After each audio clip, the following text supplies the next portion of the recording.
Good afternoon, everyone. My name is Ian Foss, and I am the National Director of Development for HSC. For you on the other end of this screen today, our next speaker needs no introduction. But for those of you new to the HD community, I'm excited to introduce you to an absolute pillar of the cause, Bev Heim-Myers. Bev joined the Huntington Society of Canada in 2010 as Chief Executive Officer and retired from that position in July of 2018, returning briefly as interim CEO in 2019-2020. Bev was an executive member of the board of the International Hunting Association. Acting as vice president, she also founding member of a globally coordinated knowledge sharing mechanism to ensure the HD community voice is shared in a timely manner with regulators, industry, and researcher. Currently, Bev is the chair of the Canadian Coalition for Genetic Fairness and has worked with stakeholders to see the Genetic Non-discrimination Act, GNDA, passed into law in 2017 and upheld by the Supreme Court of Canada July 2020, ensuring that genetic test information of all Canadians is. Today, she will be speaking to you about genetic fairness. It is my very great pleasure for me to introduce to you Bev Heim-Myers. Thanks very much, Ian. I'm going over to my slides. Thanks for Ian, and also thank you so much to Shelley and the rest of the team for inviting me to do this presentation. I hope I don't have to convince any of you that I'm absolutely thrilled to be here. I'm going to talk about the Genetic Non-discrimination Act. I'll give you a little bit of, and the reason I'm giving the history is because the Huntington community played such an enormous role in helping this get through. Historically, it's happening. It's just a big part, also the Huntington history. So I'll start with a little bit of history of what the law means and what your protections are, what you do to help get the word out, and then I'll open it up to questions at the end. So if you could send your questions until the end when they're asked, rather than have a whole stream coming, that would be helpful. But if you want to put it in when it occurs to you, that's fine too. But we will address questions at the end. So I'll get started. The history of fairness in Canada started with the Global Genome Project, which was in the early 1990s. There was an international workshop on the Human Project. It concluded that we need to protect genetic information. At that time, there was about 100 genetic tests, or now there's well over 76,000 genetic tests. So at that time, we knew that it would be expanded. There would be more to protect. The European Union, which was 28 countries, were signatories to the OVITA Convention, which protected genetic test information. The United Kingdom introduced a state-led moratorium to protect genetic test information. That has been renewed, so that continues in the United Kingdom, has been honored by businesses. Canada at the time was informed by business rather than genetic experts and researchers. They were in business, and at that time, when other people were protecting genetic test information, to take, let's wait and see what happens. The United States, in 2008, there are issues with that we can cover later in this presentation. In 2008, a coalition for fairness was created by the Huntington Society of Canada. We worked with other genetic disease partners to start to lobby, advocate to protect genetic test information. There are barriers to it. Many people, makers, people in the industry, were asking, is genetic discrimination even real? Where's the evidence? We don't have any evidence. What does genetic discrimination even mean? There was aggressive pushback from the insurance industry, and I don't think I tell any of you that. You know that. There was work at the political level about unintended consequences of protecting genetic testing. There was a lack of awareness to what that really meant. And many people said, why do we care? We needed stories about genetic tests, genetic discrimination, and about discrimination for people getting a genetic test or in their decision making when they want a genetic test.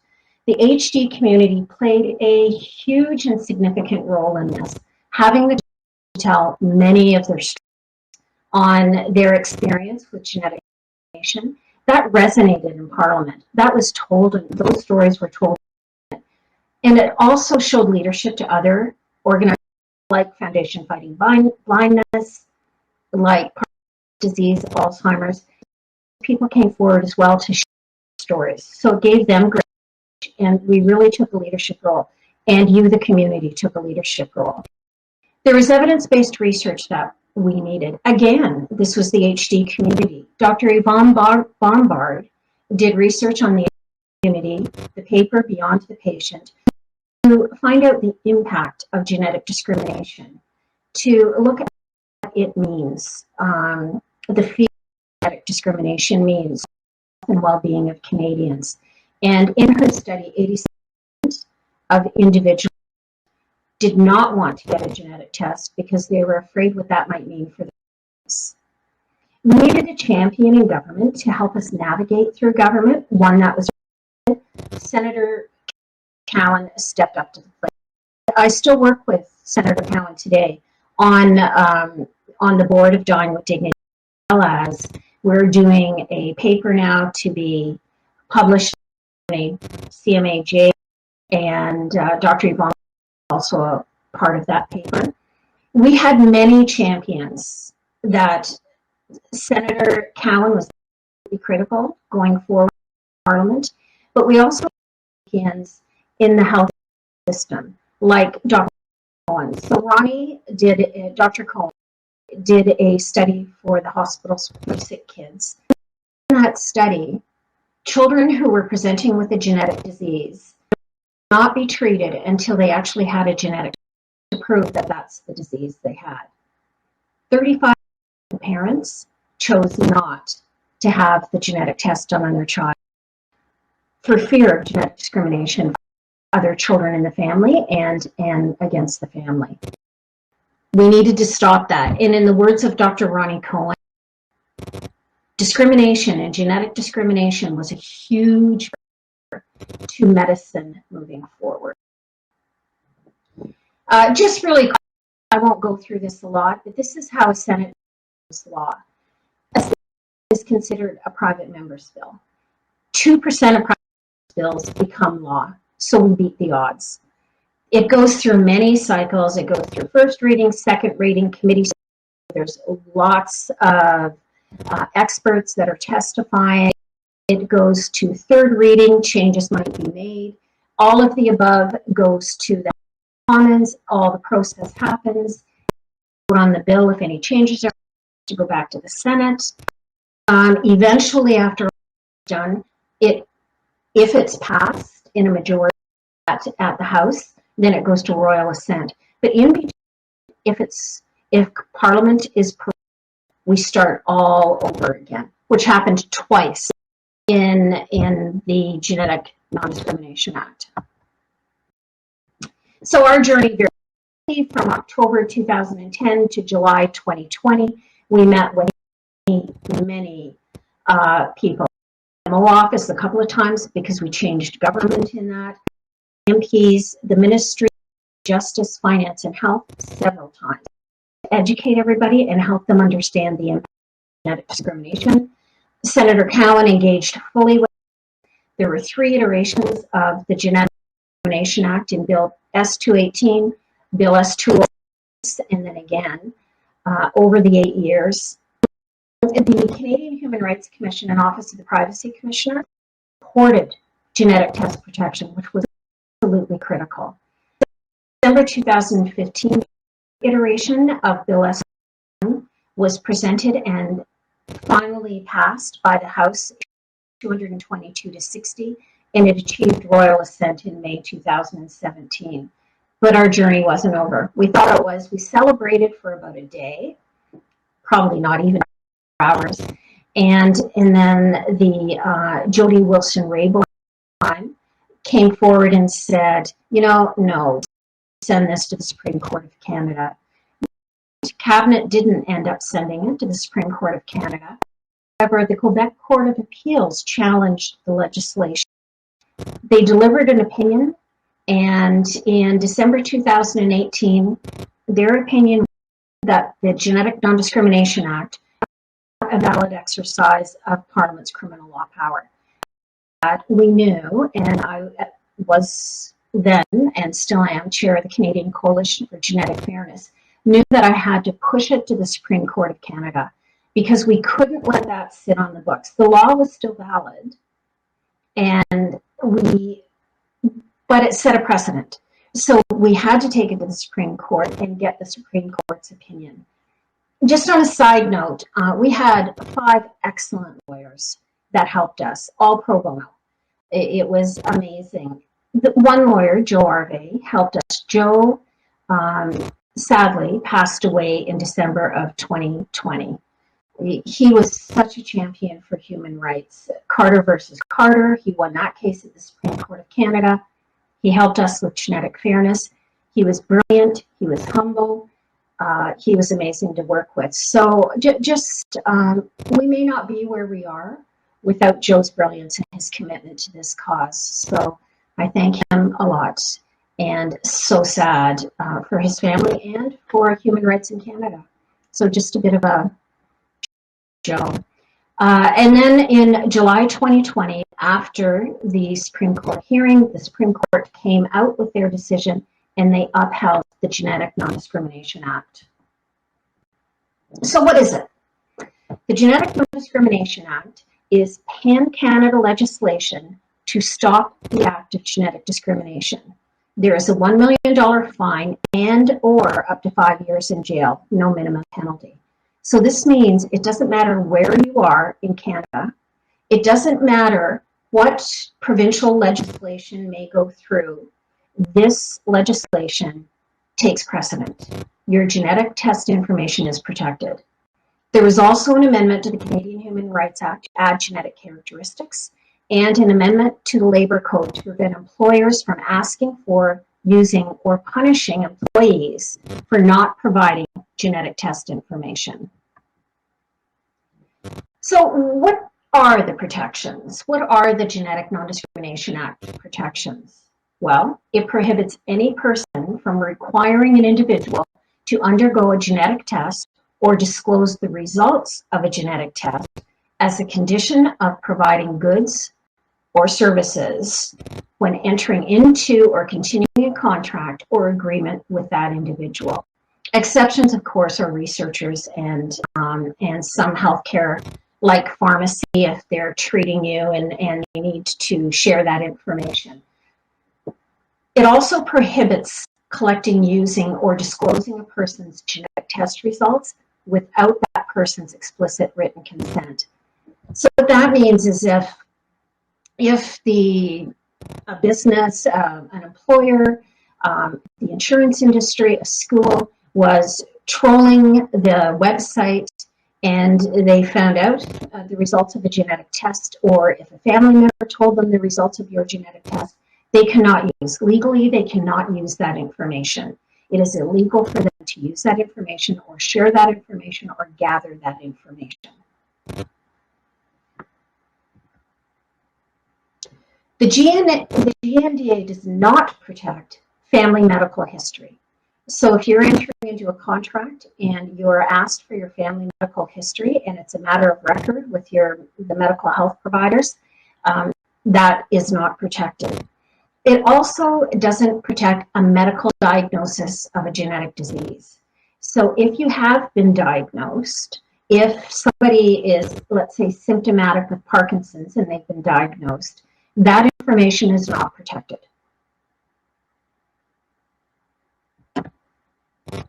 So what can you do going forward? It's important to know the law and your rights. It's a very simple law. There are really 3 provisions that we talked about, and then the adding of genetic characteristics to the Human Rights Act and to the Labor Code, the Federal Labor Code. Know that, and I think that the law has actually been posted for you. Simple to read through, and I think very clear, but happy to answer questions about it. Educate your own healthcare provider. They need to be very careful now. So in ticking the box in insurance that they're allowed to talk to your healthcare provider, your genetic test information is still protected, and your health provider, doctor, still needs to know that. So they can share diagnostic information, but they can't share your genetic test information. They should know that.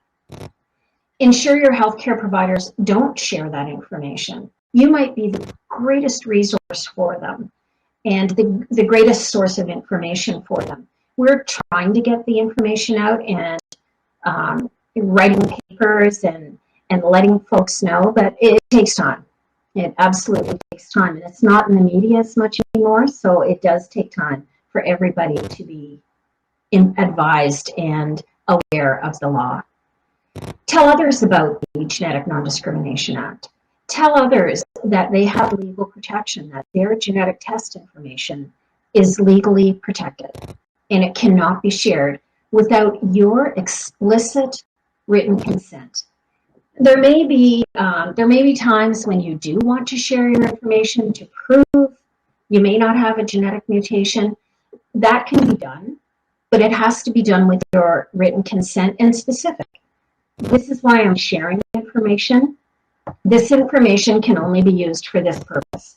So in any sort of written consent, it has to be very, very specific, or you should make it to protect yourself. You should make it very specific. And that's it for me on my presentation.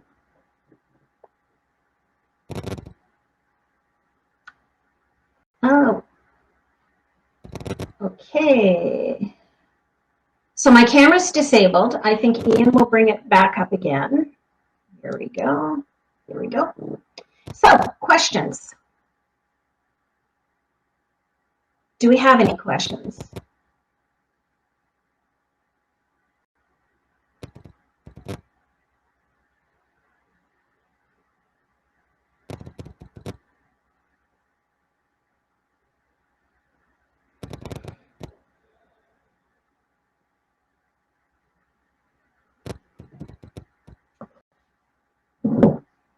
I'll look in the chat and see if we've got anything coming down.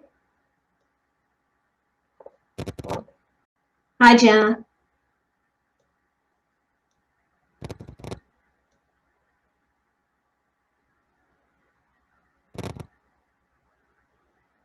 So, Ian, if you can hear me, do we have any questions? Yes, we have some coming in now, Bev. Okay, thanks.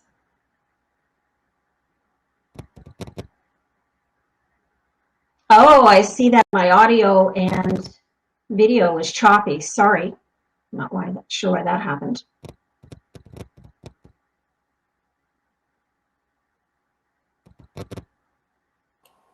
If you scroll down to the bottom, Bev, the questions are coming in now.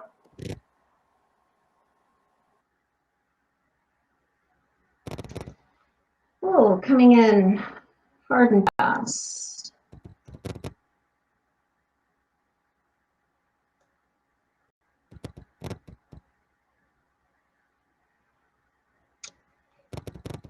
Okay, they're jumping all around here, so just be patient, please, with me for a minute. And the first question comes from Dr. Gutman. Thanks, Mark, for your question. And the question is, what should someone do if an insurance company asks for genetic test results if there is a family history? Well, thank you for that question. They can ask about the family history, but they cannot ask for your genetic test results. They can't even ask if you've had a genetic test. That is protected by the law. So you can say to them, if the insurance company asks, you can say to them, by law, you cannot ask that question. I think that's fair. The insurance companies are being sneaky, though. They are trying to get around it, and there was a question that came in from a genetic counselor. And that question was, the insurance company was asking somebody, who have they been referred to? What experts have they been referred to? That's That's almost trolling for genetic information. Right now, I sent that to a lawyer, and right now, you probably have to answer that question because it hasn't been tested in the courts yet, but they are being sneaky. So I think it's important to be aware of that.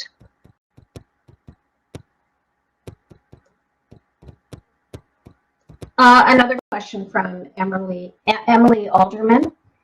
Have you heard of a person voluntarily disclosing negative genetic test results to an insurance company and having that work in their favor? No, I have not heard of that. In fact, last time I talked to somebody representing the insurance industry, he said to me that they're afraid, they're very reluctant to use genetic test information, even if they have written permission to use it.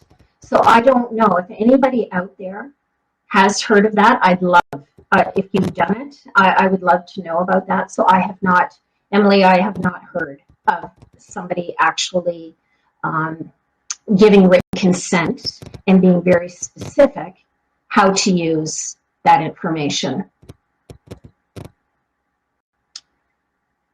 Jenna, when completing insurance, what should one say when asked if there is a history of genetic illness? So here's the tricky part, Jenna, and everybody. The history, the family history of a genetic disease is not protected. It is the genetic test results that are. So with insurance, if they're asking, did your parents have a genetic disease? That's a question that they've asked always, and you would have to answer that question honestly so that your insurance isn't null and void going forward. That part is not protected if it's a specific family member and they've been diagnosed with a genetic disease. That applies, Jenna said, added specifically HD.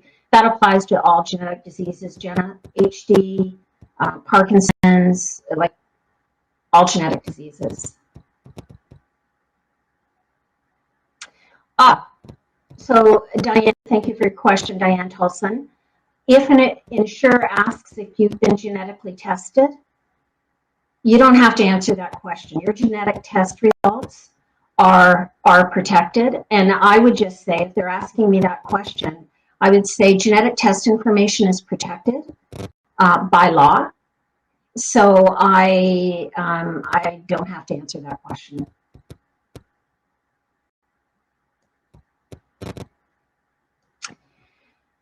So a question from Laura. If you have a long-term disability, could the insurer decline paying out if you have HD since it's genetic?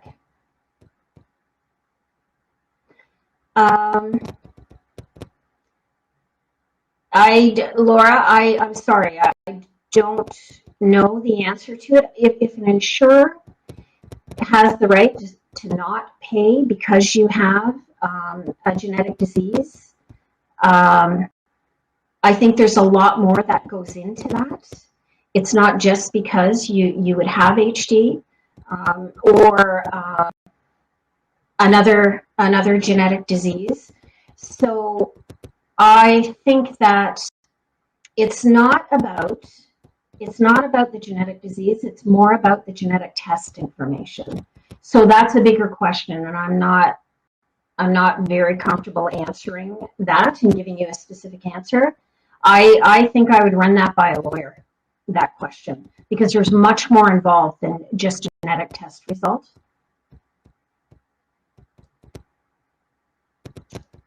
So here's another question. It's a lot about insurance. So when the insurance company lists a bunch of diseases that you need to check yes or no, what should you select?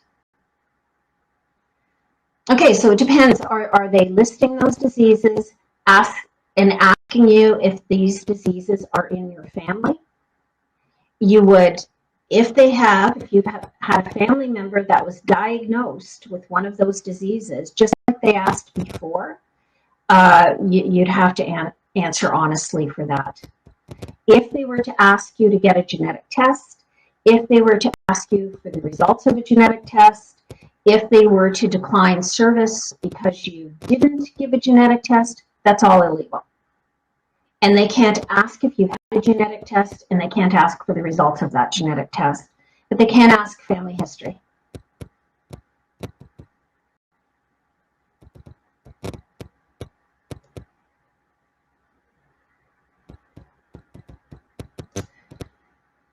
Yeah.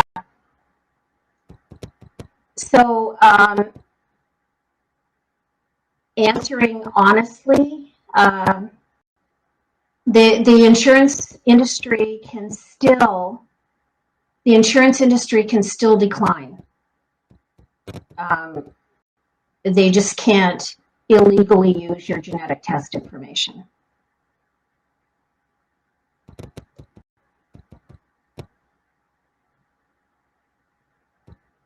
Oh, and Mark has added value here.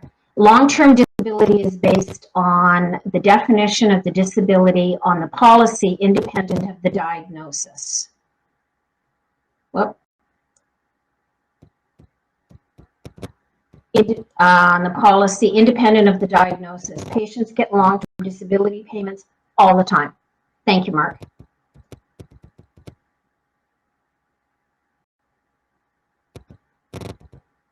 Okay. Are there any more questions?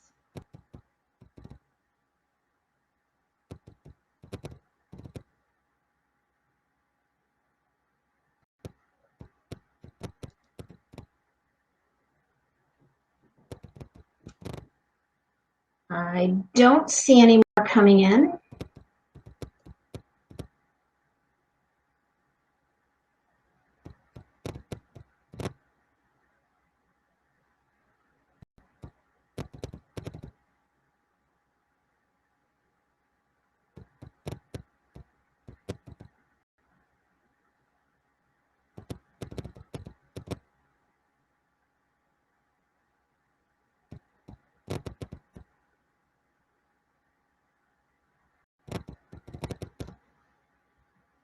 Ian, I don't have any more questions.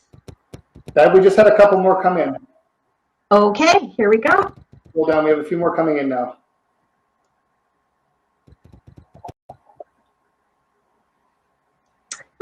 Thank you, Rachel. Good question. Rachel is asking what the future looks like for the Canadian Coalition for Genetic Fairness, Coalition for Genetic Fairness. Right now, we are working together to get the information out, working with healthcare professionals, working with politicians to help them better understand the actual law. We're also started working with provinces.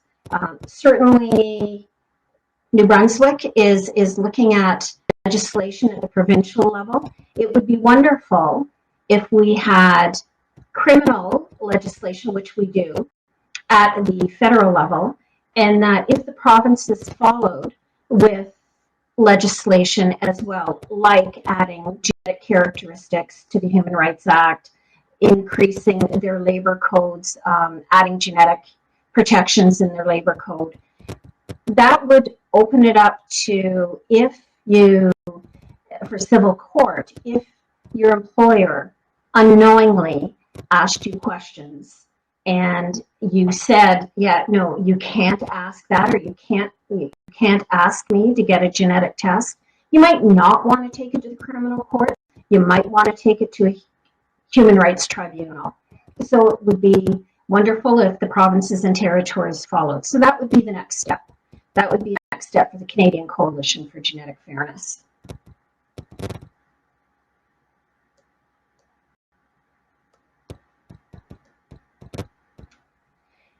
So Claire, thank you, Claire. What should someone do if they think they have experienced genetic discrimination? They would first need to know clearly if it were because of a genetic test, if they thought somebody inappropriately used their genetic test information against them. It's a fine line when you look at family history of genetic information. So I would fully try to understand the law and understand, was it about a genetic test and genetic test information? And then I would talk to a lawyer. And you could go after the individual or the insurance company, but be very clear before you get involved legally that it actually was to do with genetic test information, and understand the law, which is what I had indicated earlier in this presentation. Understand the law and what is protected, the protections of the law. So another comment, one of my family members has experienced genetic discrimination. What are her options? So again, I think it's the same answer to the other one. If they have experienced, if services or a contract have been held back because of that family member's genetic test information, and if they were used after May 2017, if the information was used, it was illegal to use that information to stop providing services or a contract to an individual, then they would have a case. But I would start by talking to a lawyer and referring that person to the Genetic Non-discrimination Act, and have their lawyer review the Genetic Non-discrimination Act to ensure that, in fact, it was a breach of that law.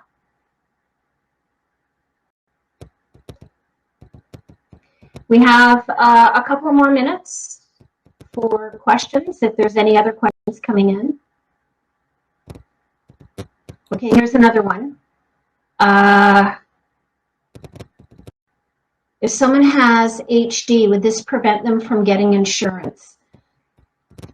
It could, because if that now there are some insurance companies that if somebody has been diagnosed with Huntington disease, they will still give insurance. And I don't want to comment on what insurance companies now, but there was a time that happened. So I would talk to your social worker and get a reference in the insurance industry to a broker that will extend insurance to an individual that has been diagnosed with Huntington disease.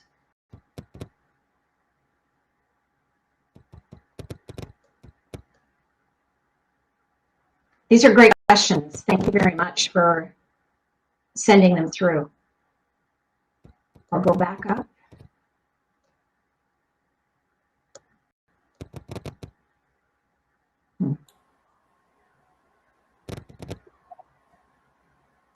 Bev, I posted a question.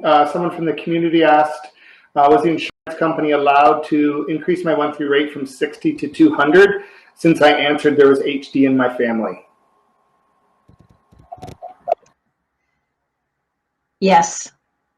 I'm sorry. Yeah, the insurance industry is, they've been a little bit ruthless, and maybe you could take that to human rights, maybe, but you've answered a question and you've answered it honestly, and until, if you wanted to prove that you yourself did not have a mutation and share that with the insurance industry, they may reconsider that, but they just may not be fair in this. And yes, they can increase your rates.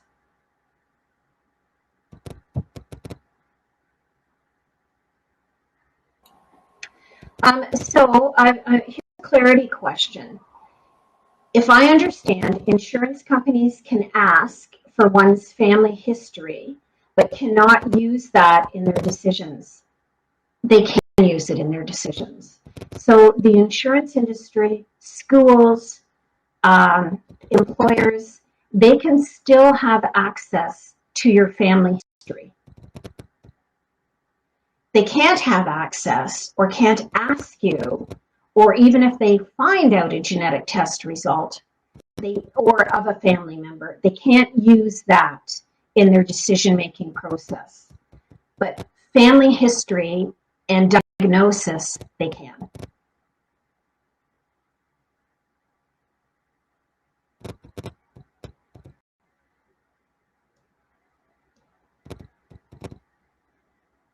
Ian, am I missing any more questions? I don't see any. I'm just looking through to make sure we've got them all.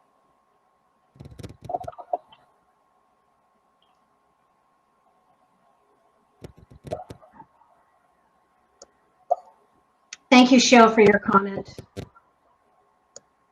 You know, this is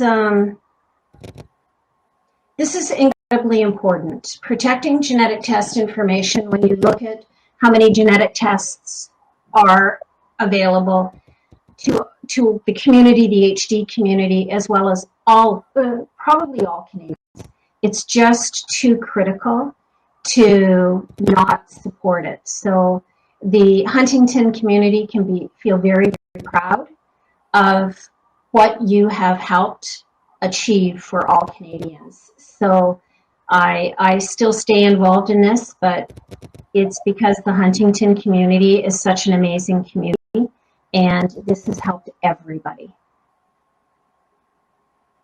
Bev, we have one more question from Laura Shepard. How often can insurance companies ask questions throughout the term to re-rate? Is it at the end of your 10 or 20-year term? Is that when they can re-rate? I don't want to mislead on that question. I think that is something that is in the insurance contract to begin with, to re-rate. So you'd have to talk to your insurance company about that. How often are they going to do that? And Rachel's asking if there's any resources for the individuals who want to, where would the resources be found for individuals that want to learn more about this? Well, I think you can start. There is information on the Huntington website. If you want to look at the law, I believe, Ian, that is, I sent the links, so I think the links will be provided to people so that you can actually see the law, and it's very clear. And also, I'm pretty easy to get in touch with. So if you have a question, Huntington will certainly share my email information, and if I don't know the answer to your question, I'll find out. I'll connect with our lawyers and I'll find out the answer to your question.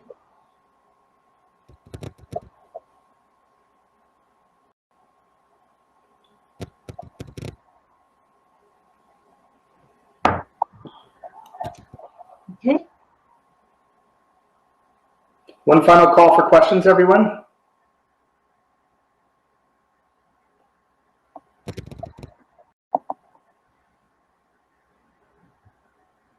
So Mark, brokers are very important. Does HSC or others have HD-friendly brokers who know which companies are favorable to HD insurance issues?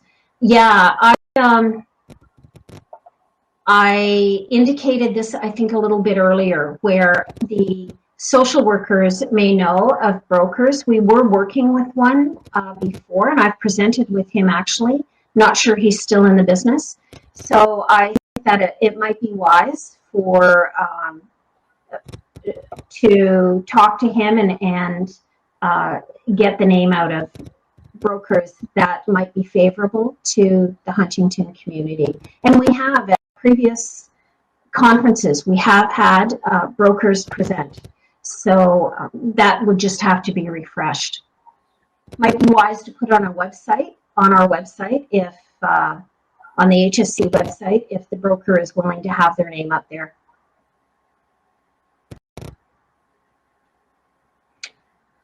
So thanks. Oh, so one of the RCDs, Rosie, said that we may have one covering Ontario and the East Coast. And I think that is the individual that I've presented with. So once that's confirmed, it would be, I think it would be important to share that with everybody to be able to ask questions of that individual. So Ian, I don't see any other questions coming in. All right. I just wanted to take this opportunity to thank you, Bev, so much for an extremely interesting, interactive, and informative presentation. I'm really sure everyone enjoyed it as much as I did. So now, everyone, it's time to move on to your next session. I hope you enjoy the rest of the day and look forward to the evening social. All right, everyone. Take care. Bye-bye. Thanks again, Bev. Thanks.